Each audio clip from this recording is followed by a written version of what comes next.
Welcome to V3 news. లక్ష్యం సమాజహితం. నేను Emilia. బులెటిన్లో ముందుగా హెడ్లైన్స్ చూద్దాం. ప్రకాశం జిల్లా ఒంగోలు కలెక్టర్ కార్యాలయంలో గోపాలమిత్ర ఉద్యోగులు ధర్నా. ఉద్యోగ భద్రత కల్పించాలని అర్ధనగ్న ప్రదర్శన. చర్చ్ ఫాదర్ అనీష్ పౌల్ పై తన భార్య పోలీస్ స్టేషన్లో ఫిర్యాదు. తనకు అన్యాయం చేస్తున్నారని ఆవేదన. గోపాలమిత్ర ఉద్యోగులకు ఉద్యోగ భద్రత కల్పించాలని కోరుతూ గోపాలమిత్ర ఉద్యోగులు అర్ధనగ్న ప్రదర్శన నిర్వహించారు. ప్రకాశం జిల్లా ఒంగోలులో కలెక్టర్ కార్యాలయం వద్ద గత 3 రోజులుగా ధర్నా నిర్వహిస్తున్నారు. గ్రామ సచివాలయ వాలంటరీ పోస్టులలో తమకు స్థానం కల్పించాలని నినాదాలు చేశారు. గత 20 ఏళ్లుగా ఉద్యోగం చేస్తున్నామన్నారు. ప్రజా సంకల్ప యాత్రలో ఏపీ ముఖ్యమంత్రి జగన్ ఇచ్చిన హామీని నెరవేర్చాలని కోరారు. రాష్ట్ర వ్యాప్తంగా 2900 మంది వీధిన పడతారని ఆవేదన వ్యక్తం చేశారు.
విజయనగరం జిల్లా వెన్నుపాడు గ్రామానికి చెందిన చర్చ్ ఫాదర్ అనీష్ పౌల్ పై తన భార్య పోలీస్ స్టేషన్లో ఫిర్యాదు చేసింది.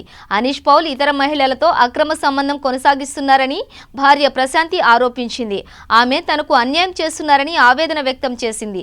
రాజమండ్రికి చెందిన అనీష్ పాల్ కు జామి గ్రామానికి చెందిన ప్రశాంతితో 4 ఏళ్ల క్రితం వివాహం జరిగింది. అయితే వివాహేతర సంబంధాలను కొనసాగిస్తున్న అవీష్ ను ప్రశ్నిస్తే తనపై దాడి చేశాడని కన్నీటి పర్యంతమైంది. దీనిపై పోలీసులు స్పందించి తనకు న్యాయం చేయాలని కోరుతోంది.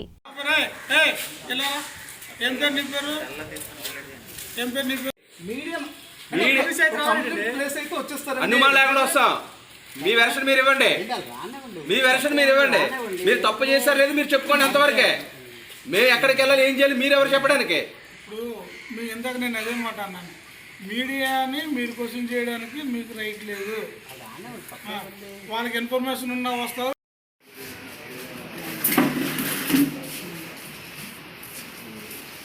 ఎప్పుడైనా తెలిసిపోతే మనకి పోతే చులకన అయిపోతాం. ఆ ఎఫ్ఐఆర్స్ మానుకోమని నేను చెప్పినా కూడా నువ్వేం కట్నం తెచ్చావని ఎక్కువ నీ ఉండాలి, నువ్వేం పెద్ద తెల్లగుంటావని ఉండాలని చెప్పి అలాగే ఉండమే. కానీ అవతలలో మాత్రం వదలే ప్రసక్తి లేదు. ఎంతకైనా లాంగ్ వరకు వెళ్తాను, ఎంతమందికి దగ్గరికి నేను వెళ్ళి మార్చుకుంటాను, కానీ నిన్ను వాళ్ళు మాత్రం ప్రసక్తి లేదని అన్నారు. అవన్నీ కూడా అందరూ కూడా నా తరపు మాట్లాడుతానని ఆ ధైర్యం మీద ఇంతవరకు తిరుగుతున్నారంటే అతను. మరి ఎలాగో బయటకు వచ్చాను కాబట్టి ఉన్నదానికల్లా నాకు బాబుకి న్యాయం చేయాలని కోరుకుంటున్నాను. మరి బాబుని కూడా కనీసం ఉంచాడు. అలాగే చెల్లి పిల్లలు వాళ్ళే చూసుకున్నారు. బాబుకి నాకు సరైన న్యాయం చేయాలని నేనైతే కోరుతున్నాను. అనుకోలేదండి ఇలా బాగా జరుగుతుందని. ఇంత పబ్లిక్లోకి వచ్చింది కూడా మరి ఎలాగో వచ్చాను కాబట్టి ఎందుకంటే ఓచేసుకున్నాం అనుకున్నాను. కానీ నాకు నా వల్ల కావట్లేదు. ఒక ఇంట్లో అంత టార్చర్, ఇంటి నిండా పని చేయడం తప్పదు. నాకు తిట్లు తప్పు ఏది తప్పట్లేదు. అఫైర్స్ వదులుకోవట్లేదు, ఏం చేయట్లేదు. అందుకే న్యాయం చేయాలని చెప్పి నేను ఈరోజు వరకు నేను ఇంకా ఎవరికి పుట్టింటి చెప్పదలుచుకోలేదు. నేను మొన్న 8వ తారీఖున అక్కడ మరి మా తమ్ముడు ఇంకొక ఆవిడ అక్కడ తిరగడం నా భర్త. జామి మా గ్రామానికి చెందిన ప్రశాంత్ అయిన ఆవిడ మా స్టేషన్కి వచ్చి తన భర్త అయిన పాల్ అనే అతను తన భర్త తన అత్తమామలు అరెస్ట్ చేస్తున్నారని కంప్లైంట్ ఇవ్వడం జరిగింది. వీళ్ళ అత్తగారిది Vizag district EM Palem police station లిమిట్స్లోని గ్రామం. ఇంతకుముందు కూడా నాకంటే ముందున్న ఎస్ఐలు 2 సార్లు కౌన్సిలింగ్ ఇవ్వడం జరిగింది. పిఎం పాలెం పోలీస్ స్టేషన్లో కూడా కొన్నిసార్లు కౌన్సిలింగ్ ఇవ్వడం జరిగింది. అయితే ఈ భర్త ఇతనికి అరెస్ట్ చేయడం అనేది కంటిన్యూగా చేయడం ద్వారా మళ్ళీ నేను మా స్టేషన్కి రాగా నేను ఆవిడకి కౌన్సిలింగ్ ఇవ్వమంటారా కేసు కావాలని అడిగితే కేసు కావాలని చెప్తే మేము ఓన్ పోలీస్ స్టేషన్కి రిపోర్ట్ చేయడం జరిగింది. మళ్ళీ తను ఒకసారి కౌన్సిలింగ్ ఇవ్వండి అని అంటే ఈరోజు మరలా అతన్ని పిలవడం జరిగింది. వచ్చిన తర్వాత ఫిర్యాదు అయిన ప్రశాంత్ యొక్క ఇష్ట ప్రకారం ఏ విధంగా అడిగితే ఆ విధంగా చేయడం జరుగుతుంది. కేసు కావాలని కేసు రిజిస్ చేస్తాం, ఏదైనా కౌన్సిలింగ్ ఇచ్చి భార్య భర్తలు కలిపి కంటిన్యూ చేస్తాం.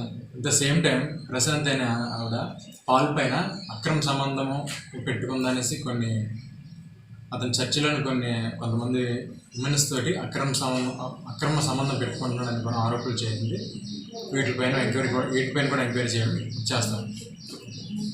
రంగారెడ్డి జిల్లా ఘట్కేసరి పట్టణం కుమ్మరి బస్తీలో తప్పిన ప్రమాదం. భారీ వర్షాల కారణంగా ఇంట్లో నిద్రిస్తుండగా కూలిన ఇల్లు, ప్రాణాలతో బయటపడ్డ బాధితులు.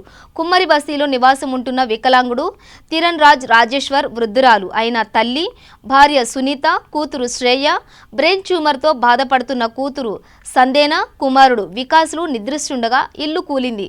దీంతో ప్రాణాలు అరిచేతిలో పెట్టుకుని బయటకు పరుగులు తీశారు. కడు బీద పరిస్థితిలో ఉన్న రాజేశ్వర్ పరిస్థితి మూలిగే నక్కపై తాటికాయ పడ్డట్టుగా మారింది. అధికారులు, ప్రజాప్రతినిధులు ఆదుకోవాలని బాధితులు కోరుతున్నారు.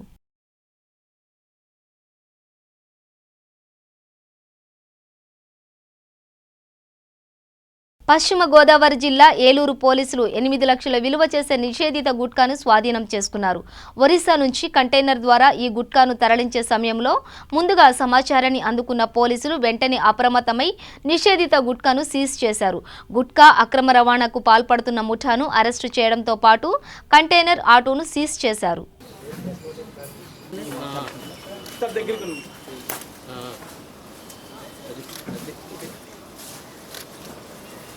సార్ ఎస్పీ గారు బాబు ఓకే సార్ వెనక్కి రా.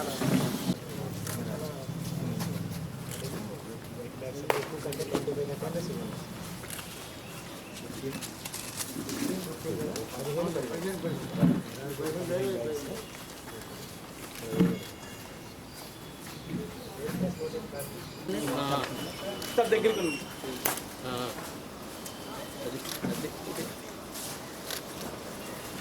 సార్ ఎస్పీ గారు ఓకే బాబు ఓకే సార్ వెనక్కి రా. మీరు 10 పెట్టారంటే మీ టైం అది, మా టైం 11. ఏలూరు రూరల్ పిఎస్ పరిధిలో గుట్కా ట్రాన్స్పోర్టేషన్కి సంబంధించి 2 ముద్దాయిల్ని అరెస్ట్ చేయడం జరిగింది. ఈ గుట్కా ట్రాన్స్పోర్టేషన్ అనేది చంద్రకిషోర్ సింగ్ అని బీహార్ రాష్ట్రానికి చెందిన చంపారన్ జిల్లాకి చెందిన ఒక పర్సన్ కంటైనర్ లారీలో తరలిస్తూ ఒరిస్సాలో బుద్ధ అనే అతను ఈ ప్రోడక్ట్ని మొత్తం గుట్కా కైనీ ప్యాకెట్లు సుమారుగా 8,10,10,000 రూపాయలు ప్రైస్ ఉన్న ఈ గుట్కా ప్యాకెట్లని ఒరిస్సా బార్డర్లో బుద్ధ అనే అతను లోడ్ చేయడం జరిగింది. ఈ కంటైనర్ లారీలో డ్రైవింగ్ చేస్తూ ట్రాన్స్పోర్ట్ చేస్తున్న చంద్రకిషోర్ సింగ్ ఈ లారీని ఏలూరుకి తీసుకురావడం జరిగింది. తీసుకొచ్చిన తర్వాత ఇక్కడ delivery of the property Eluru local కొత్తపేటకి చెందిన పచ్చిరెడ్డి శ్రీనివాసరావు అనే వ్యక్తి ఈ ట్రాన్స్పోర్టేషన్ నుంచి వచ్చిన ఈ గుట్కా ప్యాకెట్లని తన క్యారేజ్ ఆటోలో షిఫ్ట్ చేస్తూ ఉన్న క్రమంలో మనకు సమాచారం మేరకు ఇమీడియట్గా పట్టుకోవడం జరిగిన దాంట్లో ఈ పచ్చిరెడ్డి శ్రీనివాసరావు, ఈ చంద్రకిషోర్ సింగ్ వీళ్ళిద్దరిని కూడా అదుపులోకి తీసుకోవడం జరిగింది. ఈ లోపల ఈ కంటైనర్ బాక్స్లో ఉన్న ప్రాపర్టీ మొత్తం చెక్ చేస్తే గుట్కా అండ్ కైనీ ప్యాకెట్లు మొత్తం ఈ విధంగా ప్యాక్ చేసుకొని తెల్లవారుజామున అంటే అర్ధరాత్రి అందరూ పడుకున్న టైంలో ట్రాన్స్పోర్టేషన్ చేసి ఏలూరుకి ఇవన్నీ కూడా తీసుకురావడం జరిగింది. అంటే ఏలూరు లోకల్ పర్సన్స్ ఎవరో ఇన్వాల్వ్ అయ్యి ఇదంతటి కూడా లోకల్ ఏలూరు మొత్తం కూడా స్ప్రెడ్ చేసి ఈ బ్యాన్ ఏదైతే ఈ టొబాకో ప్రోడక్ట్ ఉందో ఇవన్నీ సప్లై చేయడం జరుగుతుంది. దీనిలో ముందుగా ఈ బుద్ధ అనే అతను ఎవరైతే ఒరిస్సాలో ట్రాన్స్పోర్ట్ చేసి అక్కడ లోడ్ని ఎక్కించుకున్నారో తను అబ్స్కాండింగ్లో ఉన్నాడు ప్రస్తుతం. ఈ చంద్రకిషోర్ సింగ్, ఈ శ్రీనివాసరావు ఈ ముద్దాయిల ద్వారా రాబడిన సమాచారంతో ఇక్కడ ఎవరైతే లింక్స్ ఉన్నాయో అవి కూడా ఎస్టాబ్లిష్ చేసి ఇన్వెస్టిగేషన్లో అవన్నీ కూడా బయటికి తీసుకురావడం జరుగుతుంది. ఈ ఇన్వెస్టిగేషన్ క్రమంలో ఆ కంటైనర్ని సీజ్ చేయడం జరిగింది. అదేవిధంగా వారి సెల్ ఫోన్స్ని సీజ్ చేయడం జరిగింది. అదేవిధంగా ఈ షిఫ్ట్ చేస్తున్న ఆటోను కూడా సీజ్ చేయడం జరిగింది.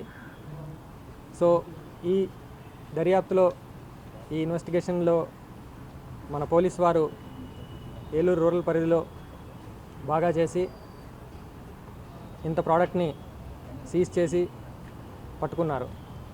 సో దీనికి గాను ముందుగా ఇన్ఛార్జ్గా ఉన్న సిఐ గారికి, రాజాజీ గారికి, ఎస్ఐ కిషోర్ గారికి మరియు వారి సిబ్బందికి కంగ్రాచులేషన్ చెప్పడం జరిగింది. అదేవిధంగా ఈ ట్రాన్స్పోర్టేషన్ ఏదైతే ఉందో మన సమాచారం ఏదైనా మీ దగ్గర ఉంటే ఇమీడియట్గా ఎవరైనా పోలీస్ వారికి ముందుగా సమాచారం ఇచ్చి ముందుగా వాళ్ళందరినీ కూడా మనం ఈ లింక్ని కట్ చేస్తే ఇవన్నీ వాడుతూ ఎక్కువగా కుర్రవాళ్ళు, స్టూడెంట్స్ వీళ్ళందరూ కూడా బాగా ఆరోగ్యం పాడు చేసుకుంటున్నారు. నిజామాబాద్ నగరంలోని నిఖిల్ సాయి చౌరస్తాలో గల శ్రీ మనోకామేశ్వరి శివాలయంలో రాత్రి దొంగల బీభత్సం సృష్టించారు.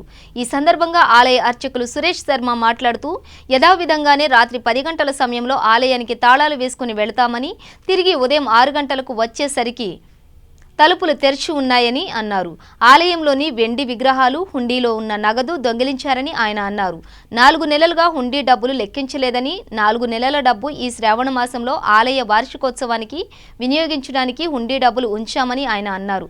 4వ టౌన్ పోలీసులకు ఫిర్యాదు చేయగా కేసు నమోదు చేసుకుని దర్యాప్తు చేస్తున్నట్లు పోలీసులు తెలిపారు. నిజామాబాద్ నడిబొట్టున నిఖిల్ సాయి హోటల్ పక్కన శ్రీ మనోకామేశ్వరాలయం హరిహర క్షేత్రమందు నిన్న రాత్రి 1 గంట నుండి 3 గంటల మధ్యన దొంగతనం జరిగింది. ఆలయ తలుపులు బద్దలుకొట్టి ఆలయంలో ఉన్న ఉండిలో డబ్బులు సుమారు 25 నుండి 35 వరకు ఉంటాయి. ఆ డబ్బులు మరియు అమ్మవారి మెడలో ఉన్న పుస్తే మట్టలు దొంగతనం జరిగింది. నిన్న అట్లే ఈ ఆలయం కోర్టు కిందికి వస్తుంది కావున కోర్టులో కంప్లైంట్ చేశాము. పోలీసు వాళ్ళు కూడా వచ్చి ఇక్కడ కంప్లైంట్ రాసుకొని వెళ్ళారు, పంచనామా కూడా చేసి వెళ్ళారు. మరి ఈ నెల రోజుల్లోపు ఇప్పటివరకు ఒక 7-8 ఆలయాల్లో ఇలా దొంగతనం జరిగింది. మరి మన నిజామాబాద్ పోలీస్ కోరేది ఒకటే, మరి ఇంకా కొంచెం బందోబస్తు ఎక్కువ చేస్తే, పెట్రోలింగ్ ఎక్కువ చేస్తే కూడా ఇలాంటి సిచ్యువేషన్ సంఘటనలు ఇంకా జరగకుండా ముందు జరగకుండా ఉంటాయని మరీ పోలీస్ కమిషనర్కి వస్తున్నాం. రంగారెడ్డి జిల్లా మంచాల మండల్ ఆరుట్ల గ్రామంలో కుటుంబ కలహాలతో ఒక వ్యక్తి నిండు ప్రాణం తీశాడు ఓ కర్కసకుడు. రావుల మల్లయ్య అనే వ్యక్తి గొర్ల కాపరి. తన బావి వద్ద పండుకున్న సమయంలో అతన్ని చిన్న అల్లుడు తాడుతో ఊరివేసి మల్లయ్య ఊపిరి తీశాడు. పోలీసులు చిన్న అల్లుడుపై కేసు నమోదు చేసుకుని దర్యాప్తు చేస్తున్నారు. మల్లయ్య మృతితో కుటుంబంలో విషాదం నింపుకుంది. నారాయణపేట జిల్లా మక్తల్కు చెందిన యాదవ్ నగర్ కాలనీలో బీజేపీ సభ్యత్వ కార్యక్రమం చేపట్టారు. అందులో భాగంగా ముఖ్య అతిథులుగా మాజీ ఎంపీ జితేందర్ రెడ్డి, ఎం జలంధర్ రెడ్డి, కొండయ్య, సోమశేఖర్ గౌడ్, జయానంద్ రెడ్డి, గంగాధర్ గౌడ్, ఎంపీటీసీలు, కార్యకర్తలు తదితరులు పాల్గొన్నారు.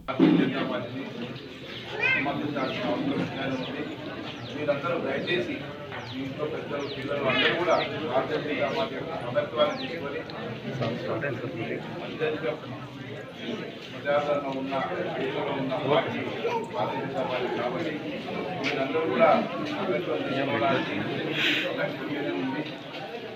దాన్ని సద్వినియోగపరిచి మీరందరూ సహకారంతో భారతీయ జనతా పార్టీ సభ్యత్వం కార్యక్రమాన్ని విజయవంతం చేయాలని మనసారా కోరుకుంటూ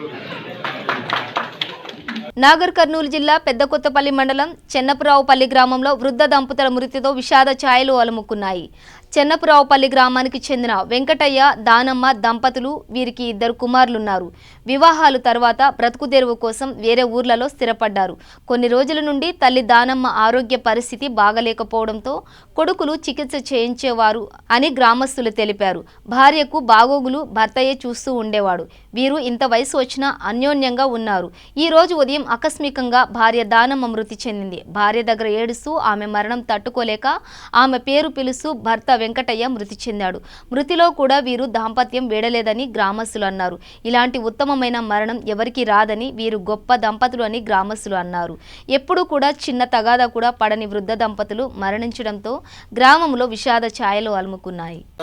దానమ్మ వృద్ధాప్యం వయసులో వాళ్ళు ఇద్దరు కలిసి అంటే భర్తకు షుగర్ పేషెంట్గా ఉండి కూడా ఆయన సేవ చేసుకుంటూ భార్య ఫస్ట్ చనిపోయింది. తర్వాత భర్త ఆలోచన చేసి నా భార్య చచ్చిపోయింది అనుకో నేను బతికింతే అని ఆయన అతడు చనిపోయిండు. వీళ్ళిద్దరి వృద్ధాప్య వయసు వరకు ప్రేమ కొనసాగుతూ పెళ్లి వయసు చేసుకున్నంత ప్రేమతో చనిపోయిందని. కర్నూలు జిల్లా నల్లమల్ల అటవీ ప్రాంతంలోని కొత్తపల్లె మండలం లలితా సంగమేశ్వరుడు గంగమ్మ ఒడికి చేరుకున్నాడు. శ్రీశైలం జలాశయం నీటి మట్టం 835 అడుగులకు చేరుకోవడంతో కేవలం ఆలయ శిఖర భాగం మాత్రమే దర్శనమిస్తుంది. ప్రతి ఏడాది కేవలం 4 నెలలు మాత్రమే భక్తులకు కనిపించి ఈ పవిత్ర ఆలయ వరదల కారణంగా ఈసారి కూడా వరద తాకిడికి గురైంది. చివరిసారిగా అర్చకులు సంగమేశ్వరునికి ప్రత్యేక పూజలు నిర్వహించారు. ప్రపంచంలో 7 నదులు ఒకే చోట కలిసే ఏకైక ప్రదేశం సంగమేశ్వరం. తుంగభద్ర, కృష్ణవేణి, భీమా, మలాపహరిణి, భవనాసి నదులు కలిసే ప్రదేశాన్ని సంగమేశ్వరం అంటారు.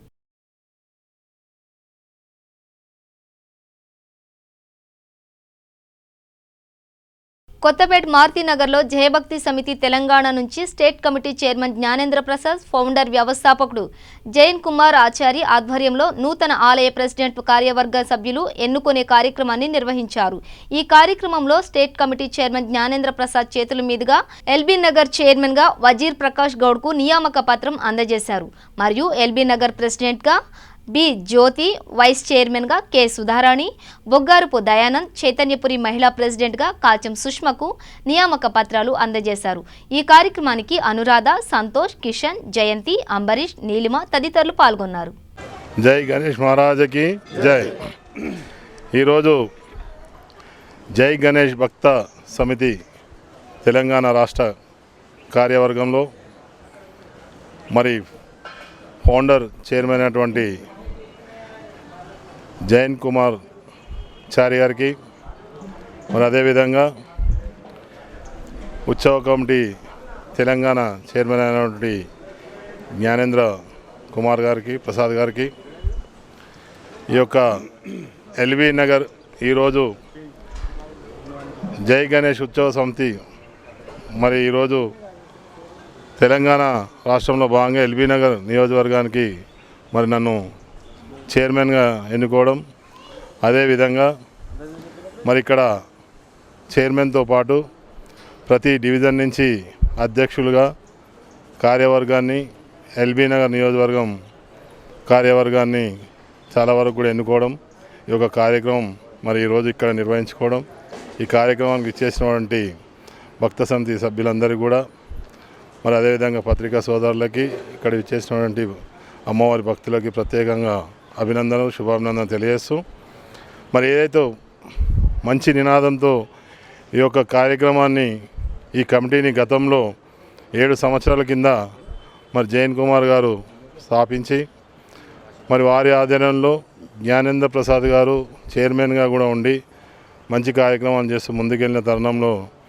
వారు నన్ను ఎల్బీ నగర్ నియోజకవర్గం నుంచి మీరు చైర్మన్గా ఉండాలనే ఆలోచనతో వచ్చినప్పుడు నేను దాన్ని స్వాగతిస్తూ పర్యావరణ పరిరక్షణలో భాగంగా మంచి భక్తి భావనతో శ్రీ గణేష్ ఉత్సవ కమిటీ మరియు నవరాత్రులు నిర్వహించుకోవాలనే ఆలోచనతోని ప్రతి మండపం నుంచి కూడా మట్టి వినాయకులను పెట్టాలనే సంకల్పంతో వారు ప్రతి మండపానికి కూడా టచ్ చేస్తూ అక్కడ భక్తులకు ప్రోత్సహిస్తూ మరి భక్తి భావంతోనే పూజలు చేయాలని మంచి ఆలోచనతో పర్యావరణాన్ని పరిరక్షించే విధంగా ప్లాస్టిక్ ప్యారిస్తో ఏదైతే వినాయకులను తయారు చేస్తున్నారో జై గణేష్ భక్తి సమితి తెలంగాణ వాళ్ళు స్టార్ట్ చేశారు. ఇది మన జైన్ కదండి, జైన్ గారు స్థాపించి 7 సంవత్సరాలు అవుతుంది.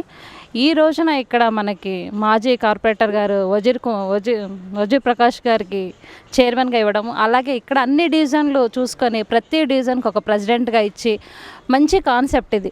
ఏ పండగకైనా మనం ఏ రోజైనా ఏ పూజ చేసినా ఫస్ట్ గణేష్ని పెడతాము. అలాంటి గణేష్ పండగకి అంటే రంగురంగుల గణపతులు కాకుండా మట్టి గణపతులతో చేసి వేయాలి అనేది మంచి కాన్సెప్ట్. అందుకే నాకు కూడా ఈ ఏరియా నుండి చైతన్యపురి డివిజన్ ప్రెసిడెంట్గా ఇచ్చారు. వీళ్ళందరితో భక్తి శ్రద్ధలతో పనిచేయడానికి ఎవరైనా లేడీస్ అనేవాళ్ళు ముందుంటారు. అందుకని తప్పకుండా వీళ్ళందరితో సపోర్ట్ఫుల్గా ఉంటానని. Thank you very much. Narayanpet జిల్లా మరికల్ మండలం కేంద్రంలో కస్తూరిబా గాంధీ పాఠశాలలో విద్యార్థులకు తరగతి గదులు లేక 250 మందికి 3 గదులు మాత్రమే ఉన్నాయి. పడుకోవడానికి రూమ్ లేక స్నానపు గదులు లేక చాలా ఇబ్బంది పడుతున్నారు.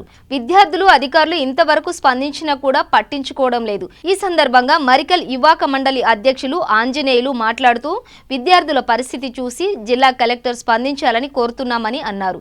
లేని ఎడల పిల్లలను తీసుకుని రోడ్డుపై ధర్నా చేస్తామని హెచ్చరించారు. ఈ కార్యక్రమంలో మరికల్ మండలం యువక మండల అధ్యక్షులు ఆంజనేయులు, ప్రధాన కార్యదర్శి శ్రీకాంత్ రెడ్డి పాల్గొన్నారు. విద్యార్థులకు స్పందన కూడా ఏ విధంగా ఉందని మీరు అంటే ఒక టీచర్స్గా స్కూల్లో బోధించే ఉపాధ్యాయులుగా మీరు వెళ్తారు మేడం. మా ఊళ్ళో మా పిల్లలకు ఇబ్బందికరంగా మేము అడుగుతున్నాం. మా పిల్లలు చదువుతున్నారు కాబట్టి మా పిల్లలకు వసతులు చాలా దీనస్థితిలో ఉంది కాబట్టి దానిపైన మేము అడగడానికి వచ్చినాం. అసలే లేని పరిస్థితి ఉంది. ఆ పైన మేము 6వ తరగతి 7వ తరగతి వరకు సరిపోయింది. ఇక ఇది కంజెస్టెడ్గా అంటే కొంచెం ఇబ్బందికరంగా సాగించింది. ఈ సంవత్సరం ఇంకా అసలు ఇబ్బందికరంగా కూడా లేదు. ఇంకా 187 ఉన్నారు. రూములు అవే, తరగతి గదులు అవే, డార్మెట్లు అవే. తరగతి రూమ్లోనే బోధన, తరగతి రూమ్లోనే డిన్నర్, లంచ్, తరగతి రూమ్లోనే పండుకోవాలి. మేడం ఈ 2-3 రోజుల కానీ జిల్లా కలెక్టర్ కానీ డిఓ కానీ స్పందించకపోతే భారీ ఎత్తున మేము రాష్ట్రరోక నిరసన తెలియజేస్తాం. దీనిపైన ఒక్కసారి పిల్లలందరినీ తీసుకొని వెళ్దాము, కొంతమందిని తీసుకొని రోడ్డు మీదకి వెళ్దాము. అంటే దానికన్నా ముందు మా గ్రామంలో ఉన్నటువంటి సమస్యను మేము ముందుకు అధికారులకు తెలియజేయండి. మీరు అందరూ రావడం జరిగింది మేడం. మీ కోఆపరేషన్ మాకు అవసరం ఈ సమయంలో. ఎందుకంటే ఇప్పుడు వానాకాలం లోపల పిల్లలు కూడా జాయిన్ చేసినాం ఇక్కడ 6వ తరగతి. ఈరోజు 2019 మా పాప 8th క్లాసు. ఫస్ట్ ఏ విధంగా ఉందో ఈరోజు కూడా స్కూల్ అదే విధంగా ఉంది. అందుకే 2 తరగతులు పెరిగిపోయినాయి. అప్పుడు 6-7 తరగతులు ఉండే, ఇప్పుడు 8-9కి వచ్చింది. అంటే ఆ వసతులు అప్పుడు ఏమున్నామంటే ఇప్పుడు అలాగే ఉన్నాయి. కాకపోతే ఇక్కడ మా పిల్లలకు చాలా ఇబ్బందిగా ఉంది. ఇక్కడ ఉన్న టాయిలెట్స్ కానీ క్లాస్ రూమ్లు కానీ ఈ వర్షాల ప్రభావం వల్ల వాళ్ళకి ఉదయం స్నానాలు చేసి ఆ బట్టలు ఉతికినవి కూడా ఆరే పరిస్థితులు లేవు. ఇక్కడ వాళ్ళకి ఏ ఫెసిలిటీస్ సరిగ్గా లేవు ఇక్కడ. ఇలాగే ఉంటే పిల్లలకి ఏమైనా ఈ వాతావరణాన్ని బట్టి కూడా వ్యాధులు వచ్చే అవకాశాలు ఉన్నాయి. ఇలాగే ఉంటే ఇంకా చాలా ఇబ్బందులు అయితే మేము తల్లిదండ్రులము భయపడాల్సి వస్తుంది ఇక్కడ. ఎందుకంటే జిల్లా కలెక్టర్ కానీ డిఓ గారు కానీ ఎంఈఓ కానీ దీనిపైన స్పందించి తొందరగా ఏదైనా వేరే బిల్డింగ్ కన్నా మార్చితే బాగుంటుందని విజ్ఞప్తి. ఇలాగే ఉంటే మా పిల్లలంతా రోడ్డు పైన కూర్చోబెట్టి మేము ధర్నా చేయాల్సి వస్తుంది. పెద్ద మొత్తంలో గారు కానీ జిల్లాధికారి కానీ ఎంఈఓ కోరుతున్నాం. ఏం చేసినాము, ఇబ్బంది ఉండదా, బాత్రూమ్కి లేదు, చదువుకునికి లేదు, బట్టలకు అన్ని ఇబ్బంది ఉన్నది. మాకు వచ్చిన వాళ్ళకు కూడా కూర్చునికి తావులేదు. తల్లిదండ్రులు మేము పేదం ఉన్నట్టు వేసినాం. మంచిగా చేయాలి, కూలి చేయాలి, చేసుకునే వాళ్ళం ఉన్నోళ్ళం కాము. మంచిగా చేయాలబ్బా అన్నీ వచ్చి మంచి బిల్డింగ్ కానీ చేయాలి. వాళ్ళకి ఇబ్బంది ఉండదు. ఆడ పండుకునికి లేదు, స్నానం చేయనికి లేదు, బట్టలారేనికి లేదు, అన్నీ ఉండవు. మంచిగా చేయబ్బా. దొడ్డు కూర్చునికి కూడా లేదు. మీడియా మిత్రులకు నా యొక్క నమస్కారం తెలియజేసుకుంటూ, మరికెల్ మండలం కొత్తగా ఏర్పడిన సందర్భంగా మరికెల్ కస్తూర్బా స్కూల్లో విద్యార్థులకు ఎంతో దీనస్థితిగా చదువులు కొనసాగుతున్నాయి. వాళ్ళకు పండుకోవడానికి ప్లేస్ కానివ్వండి, చదువుకోవడానికి క్లాస్ రూమ్లు లేకపోవడం వల్ల ఈరోజు మరికెల్ యువక మండలి అనేది ఒక సంఘం ఏర్పడింది. దాని ద్వారా ఈరోజు విద్యార్థుల యొక్క తల్లిదండ్రులు ఈరోజు ఇంటికాడికి వచ్చి ఊళ్ళో. బులెటిన్ ముగించే ముందు హెడ్లైన్స్ మరోసారి. ప్రకాశం జిల్లా ఒంగోలు కలెక్టర్ కార్యాలయంలో గోపాలమిత్ర ఉద్యోగులు ధర్నా. ఉద్యోగ భద్రత కల్పించాలని అర్ధనగ్న ప్రదర్శన. చర్చ్ ఫాదర్ అనీష్ పౌల్ పై తన భార్య పోలీస్ స్టేషన్లో ఫిర్యాదు. తనకు అన్యాయం చేస్తున్నారని ఆవేదన. ఇవి బులెటిన్ విశేషాలు. చూస్తూనే ఉండండి V3 న్యూస్. లక్ష్యం సమాజహితం.